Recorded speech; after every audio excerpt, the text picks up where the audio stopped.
nyandang teman-teman, yaitu keajaiban dunia, yaitu di saat lahir Nabi besar Muhammad SAW. Dan juga keajaiban yang lain yang menunjuki yang bahwa kehebatan Nabi Muhammad adalah Nabi Muhammad salah satu, yaitu manusia yang paling sempurna. Bahkan Nabi Muhammadnya walaupun pada wujud beliau teman-teman dilahirkan yang terakhir jadi seorang nabi, yang namun nurnya terlebih dahulu diciptakan oleh Allah. Bahkan dari nur Nabi Muhammad Allah menciptakan seluruh makhluk jagat raya yang ada di dunia dan di langit.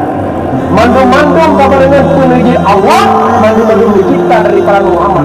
Segala mencipta sesuatu makhluk yang lain, Allah lebih dahulu menciptakan Nur Muhammad.